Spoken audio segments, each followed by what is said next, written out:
Üdvözöllek az AI Journey következő állomásán. Ezt egy podcast formájába hoztuk el most nektek, ugyanis nagyon sok kérdést kapunk és nagyon sok megkeresést vállalati AI bevezetések, vállalati AI képzésekkel kapcsolatban. És úgy gondoltuk, hogy ezeket a válaszokat egy podcast keretében hozzuk el nektek, mégpedig meghívtam két olyan szakembert, akik ezen a területen nagyon tapasztaltak, és szeretném, hogyha megosztanák veletek a tapasztalataikat és a tudást. Szeretettel üdvözlöm itt a stúdióban a Stylersnek a két alapítóját, Lackó Gábort és Tiszavölgyi Pétert. Sziasztok!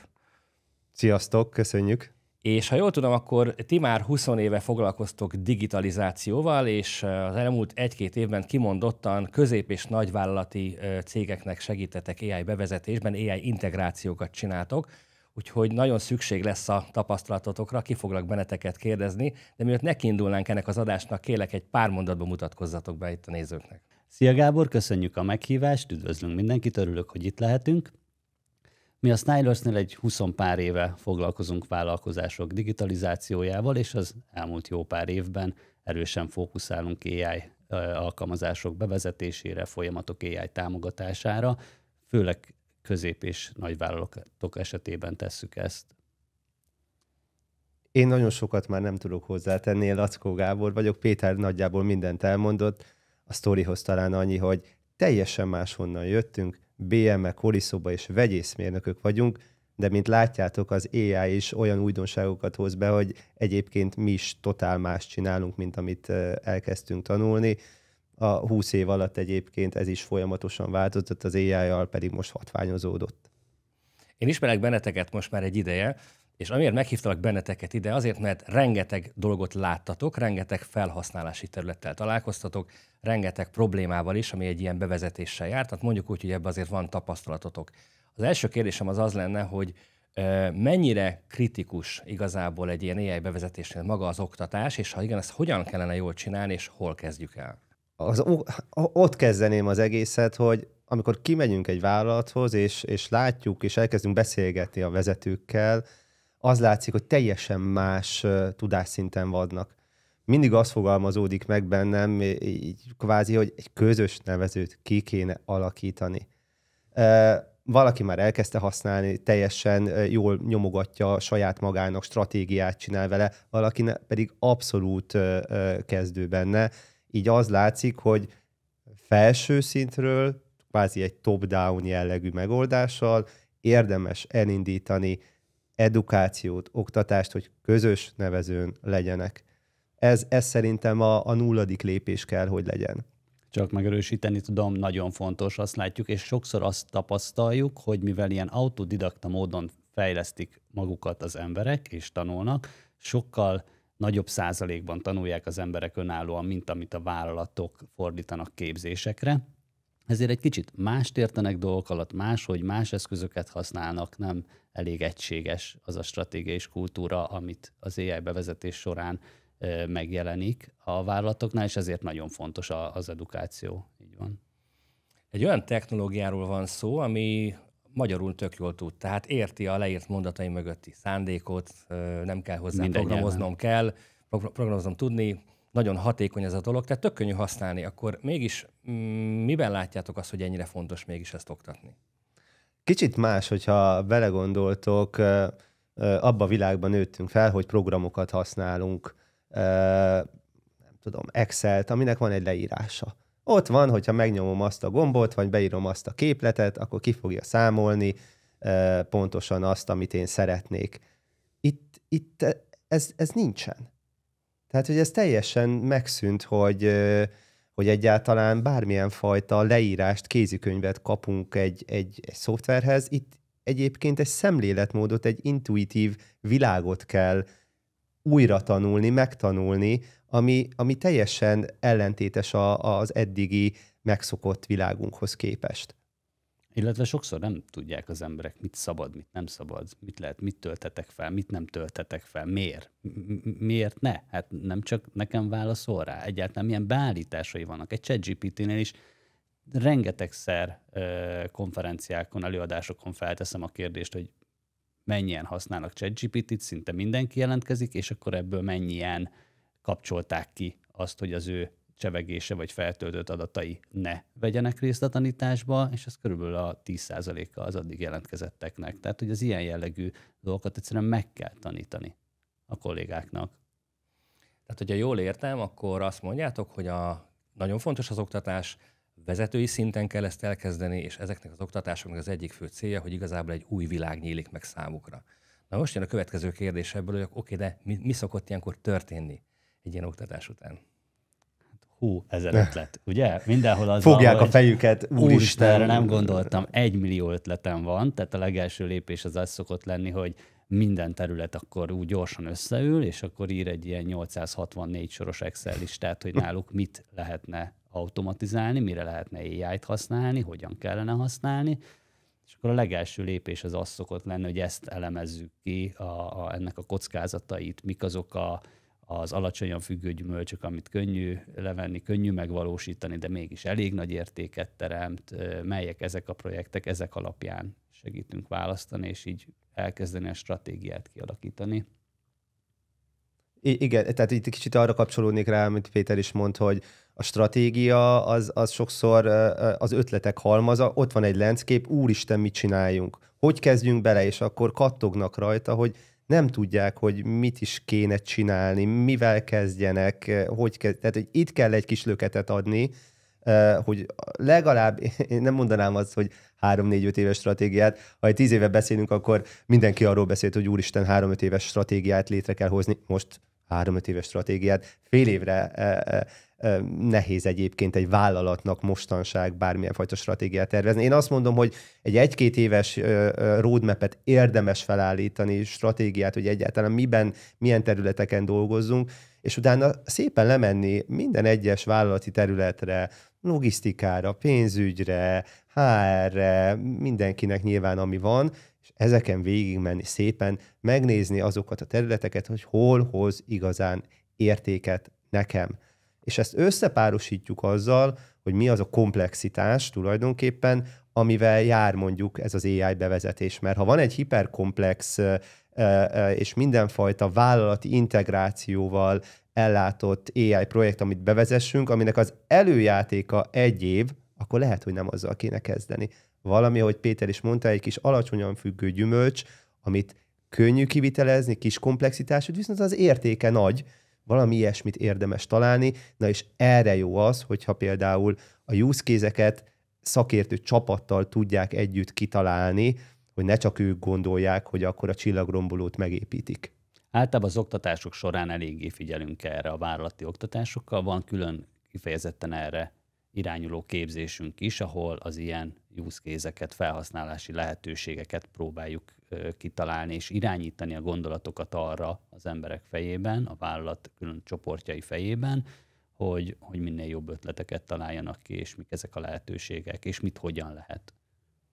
Egy picit hadd gondolkodjak mondjuk vállalati vezető fejjel. Ugye nagyon könnyű helyzetem van, hogyha egy CRM-et akarok bevezetni, tehát az se könnyű, de ugye tudom nagyjából, hogy egy CRM az mire való mondjuk egy logisztikai program, egy EPR, mire való mondjuk egy Microsoft, miket tudok csinálni. Ugye ez egy ismeretlen terület számomra, és ugye nagyon nagy kihívás az, hogy a Deloitte kimutatás szerint nagyjából a dolgozók 60%-a elkezdte magát önállóan képezni, mert nagyon izgalmas ez a technológia, és lehet, hogy a vállalat ehhez képest le van maradva. A vállalatnál nyilván megjelennek a dolgozók által ezek az igények, és ugye én vállalatvezetőként azt látom, hogy amit legtöbbet mi is megkapunk kérdést, hogy mire fizessek elő, melyiket használjam, hogyan vezessem be, biztonságban vannak az adataim. Tehát van egy nagyon nagy bizonytalanság, ráadásul ugye hétről hétre, sőt, napról napra lehet hallani a következő áttörést, még egy újabb nyelvi modell, még nagyobb áttörés, ez is többet tud, és igazából ember legyen a talpán, aki ebbe kiigazodik. Ezt hogyan oldjátok meg? Én egy kicsit ketté választanám a területet. Azt mondanám, hogy vannak azok, akiknek célszerszámok kellenek, kisebb KKV-k, akik azt gondolom, hogy nekik nem biztos, hogy szükséges nagyon sok mindent bevezetni. Lehet, hogy van 1-2 olyan terület, ami nekik kimondottan fontos, amire fókuszálnak, arra mondjuk célmegoldásokat, céléjájukat bevezetni. Tudnál erre példát mondani? Teszem azt valahol, ahol egyszerűen csak azt kell megoldani, hogy van egy ügyfélszolgálat és egy CRM mondjuk, amit mondtál, és a CRM-ből én szeretnék folyamatosan csak kérdezni, hogy kik azok az ügyfeleim például, akikkel 3 hónapja nem beszéltem. Nincs hozzá felvéve semmilyen task. És ezt egyszerűen egy integrációval meg tudom oldani, és kvázi chat with your data jelleggel le tudom kérdezni, sorolt fel azokat az ügyfeleket, akikkel nem volt interakcióm. Ez egy nagyon egyszerű dolog, lehet, hogy ez bőven elég nekem, és nem is biztos, hogy ezzel akarok foglalkozni, mert kis fókuszú a vállalatom, KKV vagyok.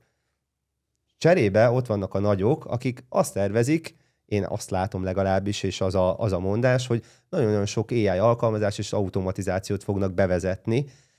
Náluk viszont nagyon-nagyon fontos az, hogy szerintem érdemes ökoszisztémában gondolkodni, mert sok mindent vezetünk be, akkor egyszerűen el fognak veszni egy idő után, hogyha egyesével külön-külön akarják ezt bevezetni. Ezt az ökoszisztémát egy picit kibontanátok nekünk? Persze. Igazán, ahogy Gábor is mondta, az sokszor probléma, hogy ezekből a kis eszközökből nagyon sokféle van a piacon. És akkor melyiket kezdem el használni? ChatGPT, Perplexity jellegű dolgokból. Rengeteg képgenerátor, videógenerátor, HeyGen, sok száz vagy sok ezer modell van.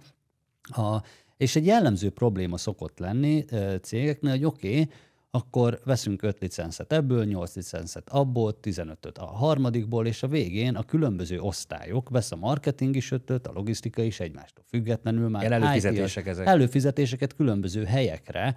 Az IT teljesen meg van kavarodva, hogy most akkor hova licenszelünk, kinek, mit licenszelünk, használja-e még, nem használja, melyiket használja, mire.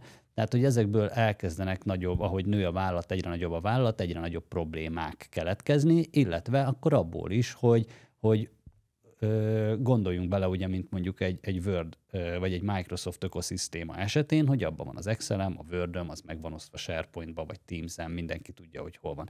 De mi van, hogyha a vállalat egyik része Microsoftot használ, a másik része Google-t használ, van, aki Google Drive-ba, van, aki a saját gépére menti, a harmadik Microsoftba menti, pont ugyanez a probléma fog felállni. Tehát mi is így gondolkozunk ökoszisztémába, hogy segítünk választani egy olyan platformot, egy olyan keretrendszert, amibe az egyébként ismert, közismert modelleket mi beintegráljuk, belehúzzuk, és akkor így egy helyen érhetőek el ezek az automatizációk, ezek az AI modellek, tudjuk a jogosultságot sokkal jobban irányítani és kezelni, tudjuk állítani, hogy ki mondjuk milyen adattal csetelhet, mihez férhet hozzá, mit tölthet fel, melyik dokumentumtárban kereshet, ki melyik AI modellt éri el a vállalaton belül, mihez van hozzáférése. Tehát így egy központilag irányított AI ökoszisztémát kapunk, amit az IT sokkal jobban tud menedzselni, sokkal biztonságosabb, a költségek sokkal jobban számíthatóak és tervezhetőek,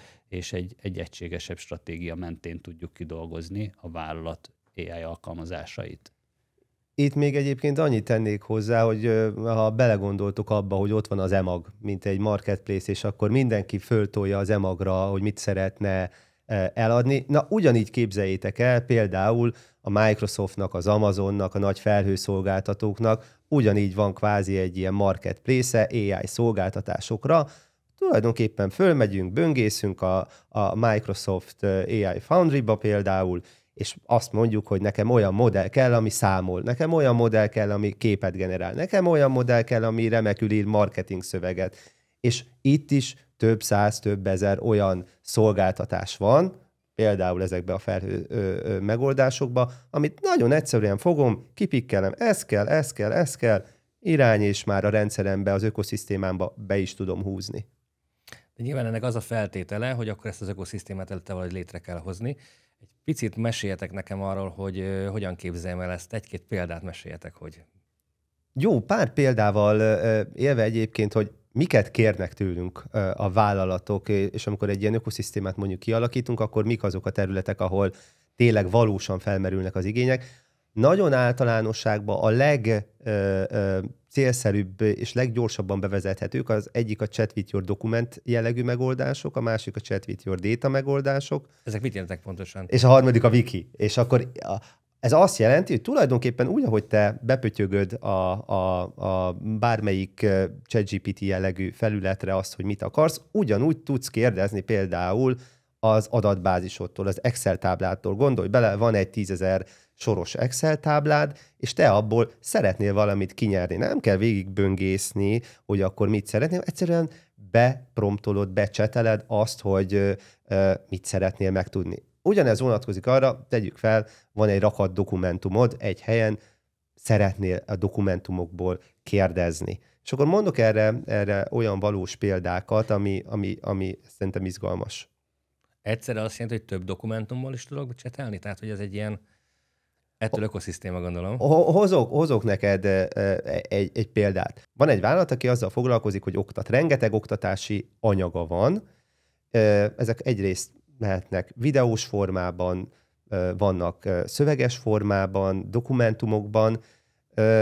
Mi van akkor, hogyha egy olyan szolgáltatást akarna ez a vállalat nyújtani az előfizetőinek, hogy tudnak kérdezni a tananyagból.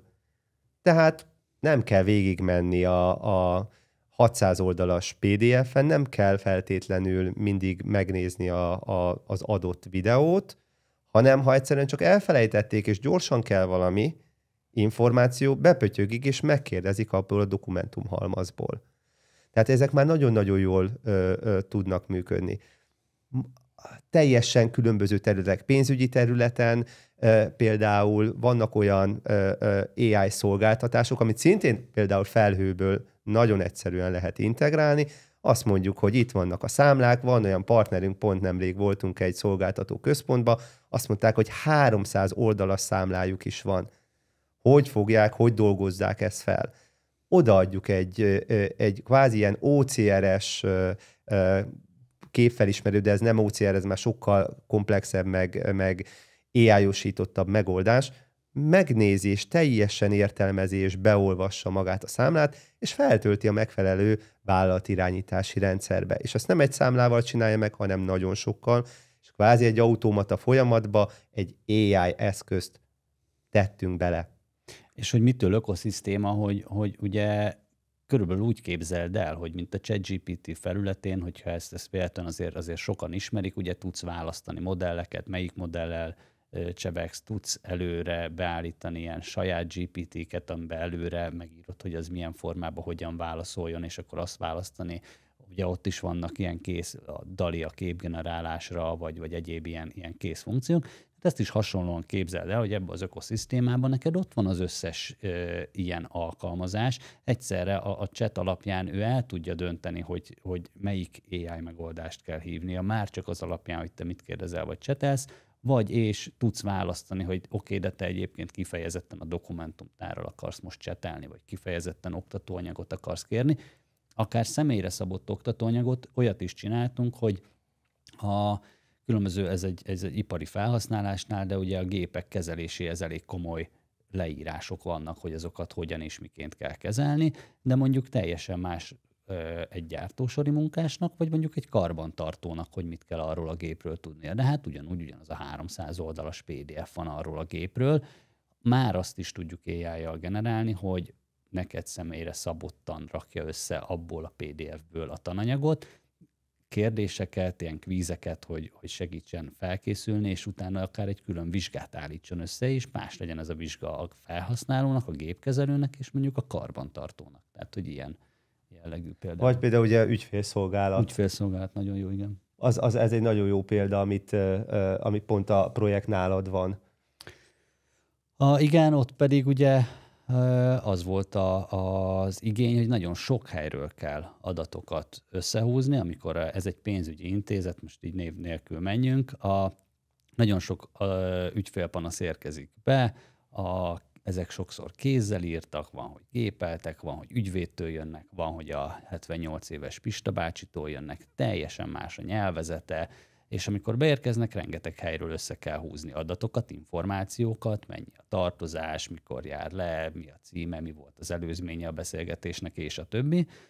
Egyrészt ezzel rengeteg ideje megy el a munkavállalónak, másrészt utána személyre szabott választ kell írni. Nem írhatok ugyanabba a nyelvezetbe a 78 éves Pista bácsinak, mint az ügyvédnek, mert egyszerűen nem fogja érteni. Viszont kedvesnek kell lennem, segítőkésznek kell lennem, és erre már az AI ezt fel tudja ismerni, ezeket a stilisztikai jegyeket, és az alapján fogalmazni meg a választ, hogy azt ő kinek írja, milyen személynek írja, mind emellett ugye figyelembe véve a vállalatnak az irányelveit, hogy hogyan kommunikálunk, milyen módon. Úgyhogy, tehát, hogy számos ilyen. Még egyébként csak jönnek az ötletek, mert nagyon sok van, amivel megtalálnak minket.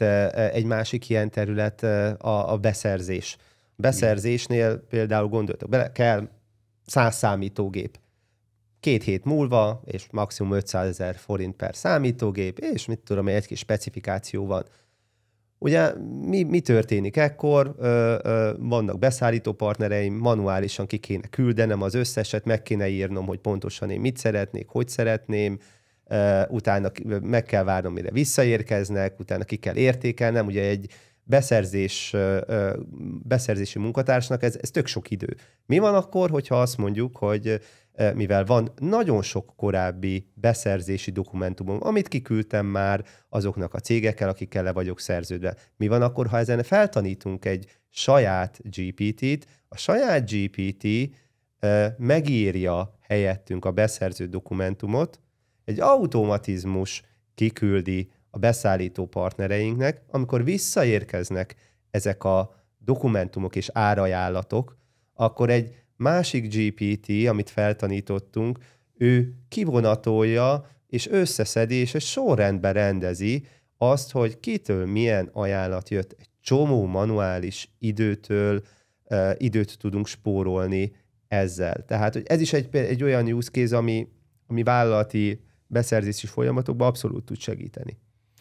Tehát, hogyha jól érzem, akkor ez az ökoszisztém, ez egy ilyen ernyő, és én ugyanazokat az eszközöket használom, amint tanultam, csak ugye berakjátok ezt valamilyen biztonságos környezetbe.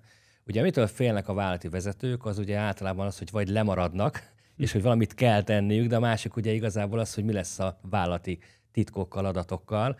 Ezt hogy oldja meg ez az ökoszisztém, ezt a kérdést? A lemaradásra reagálnék először. Ugye itt tényleg látjuk, te is látod, hogy hetente jön ki egy új verzió, egy új megoldás, okosabb, jobb, többet tud. Ugye alapból beszerezni vállalati környezetbe egy szoftvert és a licenszet, az mindig egy macera, mindig át kell menni a jogi osztályon, jóvá kell hagyatni a főnökömmel, vagy a CEO-val. Idő. Ha egyet behúztam, valamelyik alkalmazást, akkor azért már jövő héten kijön egy újabb, megint menjek át az egész beszerzésen, mindenen, hogy csináljam, miért csináljam. Ugye ezek azért problémák, hogyha egy-egy adott kis rendszert használok, főleg közép-nagyobb vállalatoknál. Ezzel szemben, amit mi kialakítunk, ott azért nem maradsz le, mert ugye a nagy felhőszolgáltatókban, ahogy mondtuk is, ezek mind integrálva vannak azért ezek a megoldások, tehát megmarad ugyanaz a rendszered, annyi változik, hogy mostantól a háttérbe mondjuk nem a 4-es, hanem a 4.5-ös GPT verziót használja az AI. Tehát nagyon modulárisan, könnyen tudunk adott modelleket váltani, nem kell hozzá a teljes eszközt lecserélni, a teljes rendszert, nem változik a licencelésed, napra kész tudok maradni. Napra kész tudsz maradni, így van, az egész vállalat napra kész tud, tehát ez az egyik. Igazából egy másikra reagálnék, a félelem. Ugye mitől fél még a vállalat? Az adataim, az információim, a belső know-how-um, ha odaadjuk magának a GPT-nek, valamelyik GPT-nek, akkor vajon ezzel feltanítom-e, vagy nem? Ez az állandó kérdés, amit mindenki mindig feltesz. Hogy tudom arról biztosítani a cégemet, hogy nem fog kikerülni semmilyen info, aminek nem kell kikerülnie, nem lesz a fizetéslistám kvázi föltöltve valamelyik modellbe, és valahogy aztán valaki valamit visszakérdez, és visszakap belőle. Na, ennek ugye 3 fajta megoldása van. Lehet azt mondani, ha valaki nagyon-nagyon olyan adatokkal dolgozik, pénzügyi szektor, egészségügyi szektor, ahol nagyon nagy szigor van, ott sokszor leválasztják a teljes rendszert, és saját szervereken kezdik el futtatni az AI modelleket. Ott fizikailag nem tud kimenni adat. Ez az egyik megoldás, mondhatnánk a legbiztonságosabb, Nyilván ez sok melóval is jár. A második típusú, amit mondtunk is, hogy valamelyik felhőszolgáltató által használt megoldást integráljuk be, tehát a ChatGPT-t, vagy valamelyik GPT modellt szépen a vállalaton belülre hozzuk, de felhőben vagyunk. Kérdés az, hogy megbízunk a felhőben? Ha Microsofttal kötjük a szerződést, abban megbízunk?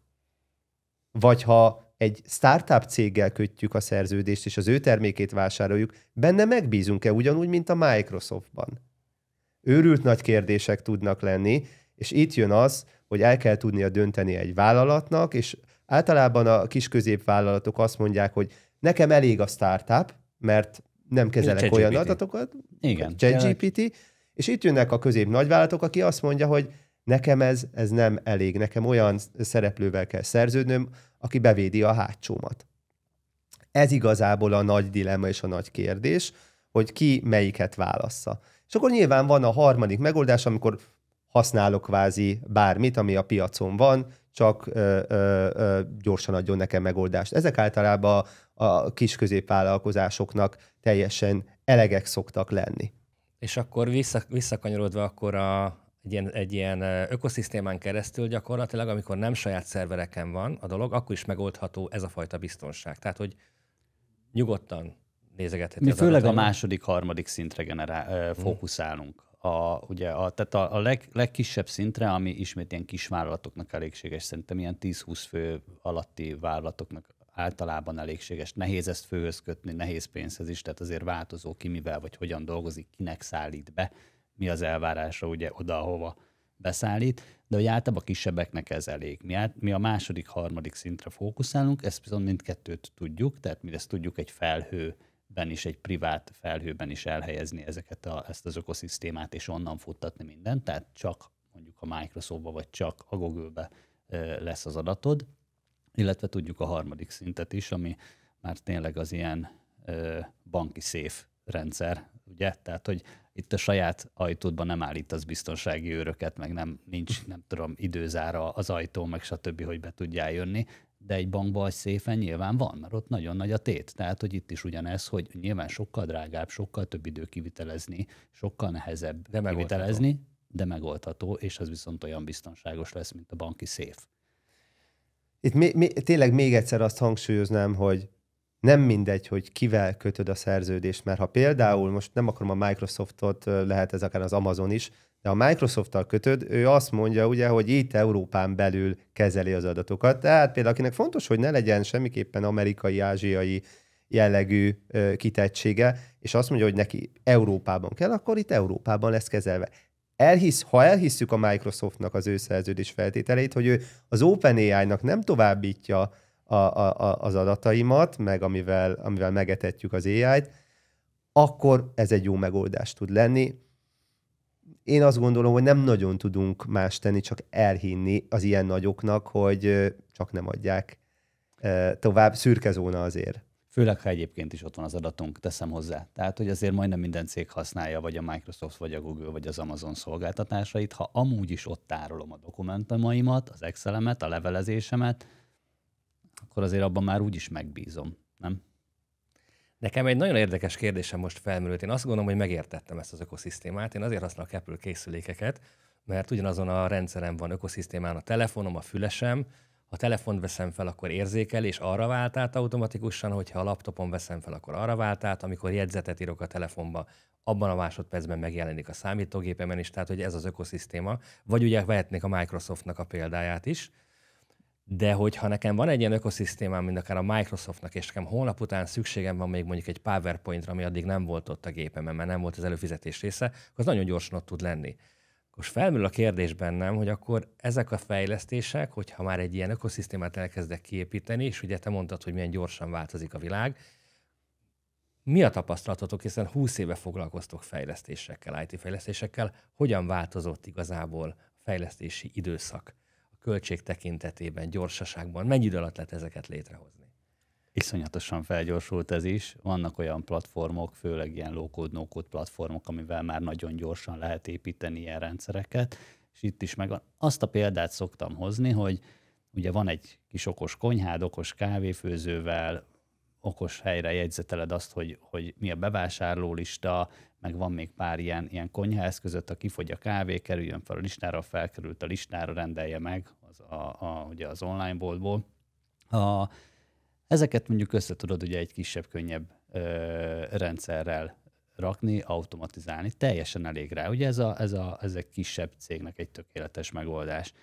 De amikor már mondjuk egy szállodalánc vagy, ahol több tízezer menüt vagy ételt kell kiszolgálnod, meg kell felelned élelmiszeripari követelményeknek compliance szempontból, és a többi, kismillió beszállítód van, stb., akkor már ugye ez nem lesz elég. Ott kell egy komplexebb, komolyabb rendszer.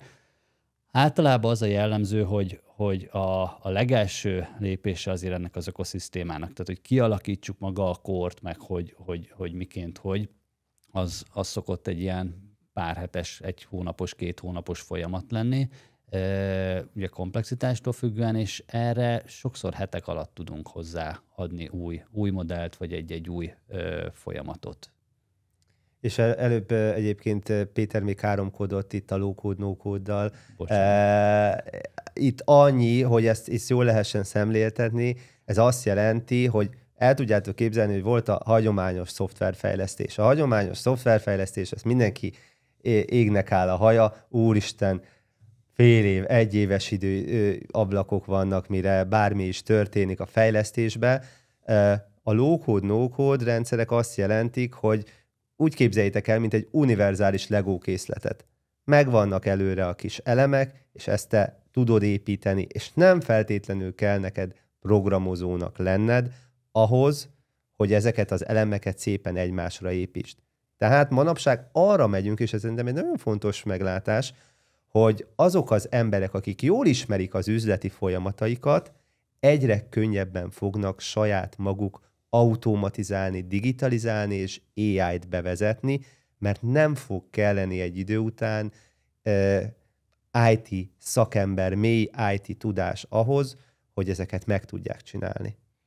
Na, de hogyha ezeket ilyen nagyon-nagyon gyorsan lehet most már integrálni, akkor iszonyat felgyorsul a verseny, kis költségekkel is, és ráadásul olyan megoldásokat tudok nagyon gyorsan integrálni, ami elképesztő nagyon sok mindenben tud segíteni a cégnél. Nagyon sok produktivitást lehet vele elérni. De akkor jön a kérdés, igazából nekem 2 dolog megint felmerült. Nyilván akkor tudok sok mindent bevezetni, hogyha rengeteg ötletem van, mit lehet csinálni. És ezek az ötletek, ezek jó, hogyha a kollégáktól érkeznek, ők látják a problémákat. De ez egy kicsit meg ellentmondás, mert hozzák az ötleteket, leautomatizáljuk, és akkor mi lesz velük?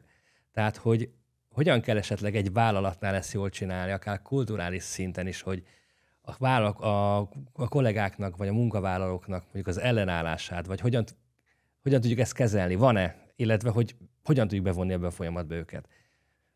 Hát egyrészt azért a legtöbb, sőt, szinte minden vezető, akivel én személy szerint beszélgettem erről a témáról, ő, hogyha felszabadulna az embereinek a 40%-a holnap, vagy mondjuk 60 az idejének, akkor pontosan tudná, hogy hogyan legyen a vállalata nagyobb, hogyan növekedjen, hogy azt az időt lekösse, és mire használná. Tehát, hogy legtöbbször én azt mondom, hogy azért a vállalatvezetők azok nem feltétlenül abba gondolkoznak, hogy leépítsenek embereket, hanem hogy hogyan optimalizálják jobban.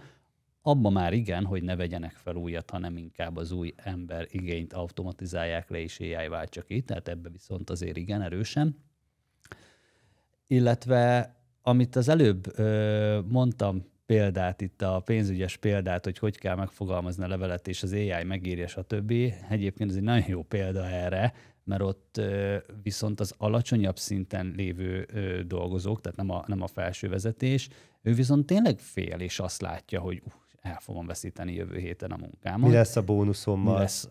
Mi lesz a bónuszommal, hogy lesz mostantól, és ennél a cégnél is az volt, hogy annyira megijedt maga az ügyfélszolgálati munkatársak, hogy próbálják mindenhogy akadályozni és gátolni a projektet, és erre meg az lett a megoldás, jó, akkor nem AI-jal megyünk, a projekt fókusza nem az AI, a projekt fókusza az, hogy nektek könnyebb legyen, ne kelljen 5 rendszerből összehúzogatni ezeket az információkat, hanem egy automatizáció, ami ezeket összehúzza és kiírja nektek, és akkor csak zárójelben ott van, de egyébként egy AI majd javasol nektek valami válasz lehetőséget, és így kicsit elvitte a vezetés a fókuszát a projektnek a dolgozók felé abból, hogy itt most az AI azt csinálja meg, amit te csinálsz, hanem az AI segít neked megcsinálni, amit te csinálsz. Tehát kicsit ez...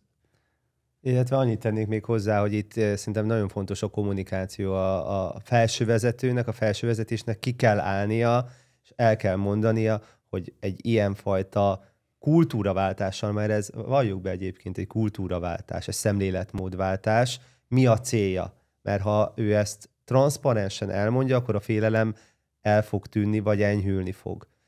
Ezt mindenképpen meg kell tenni.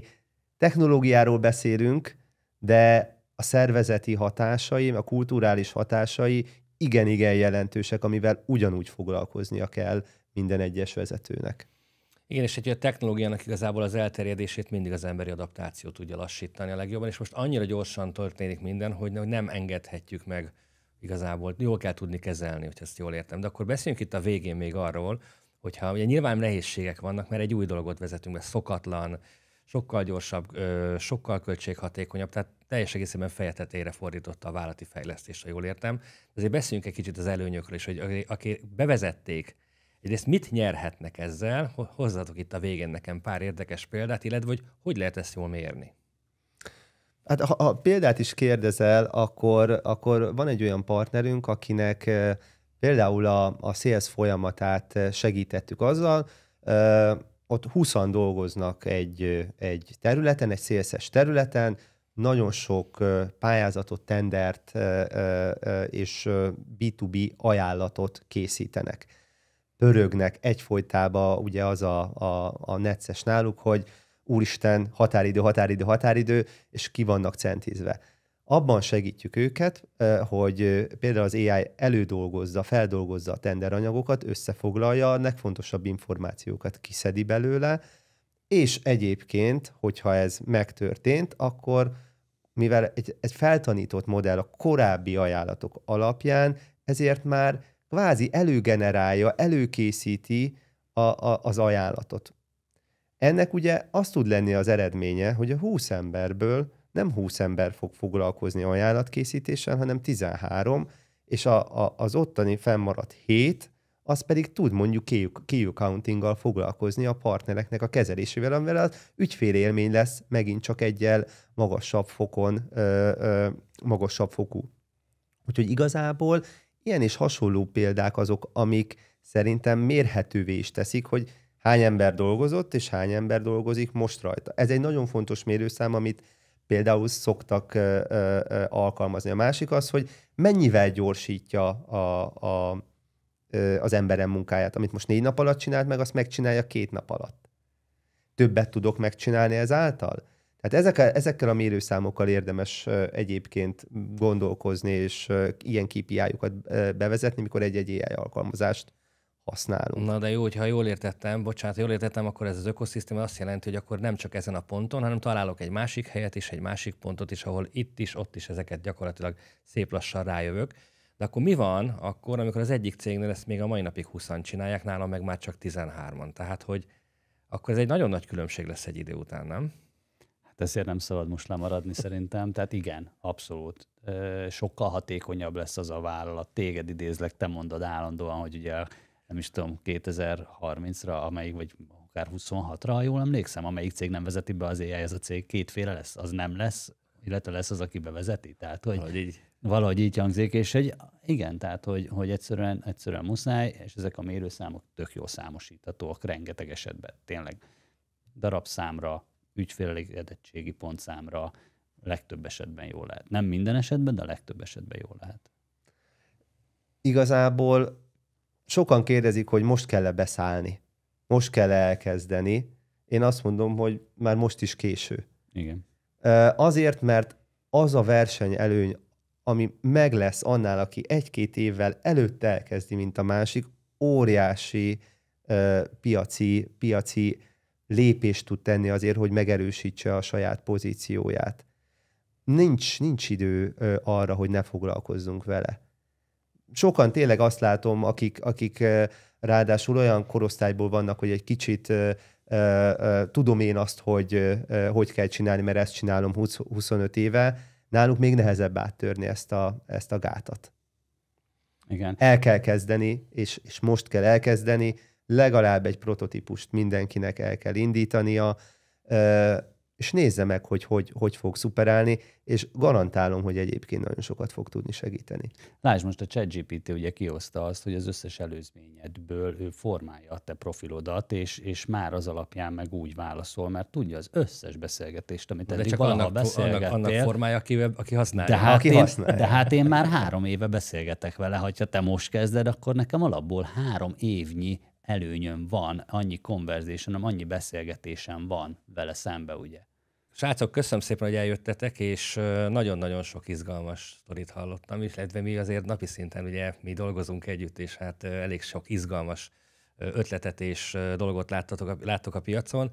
Azt szeretném itt a végén kérdezni, hogy akkor akár KKV szinten is, akár közép és nagyobb vállalatoknál, és bárki, aki most nézi ezt az adást, hogy mi az, amit itt üzennétek nekik 2025-re, de ezt valahogy olyan formában mondjátok el, hogy holnaptól mit csinálnátok a helyébe.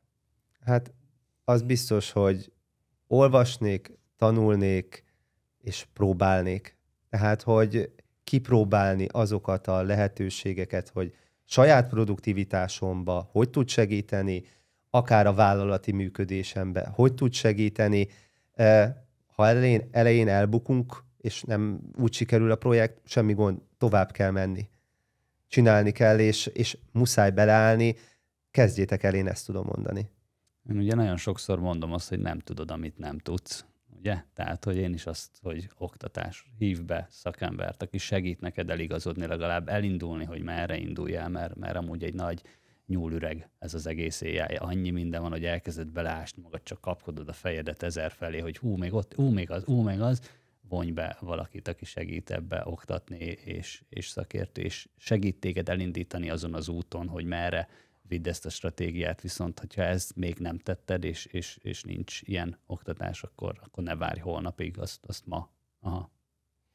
Srácok, köszönöm szépen, hogy eljöttetek, és hogy ennyi információt átadtatok nekünk.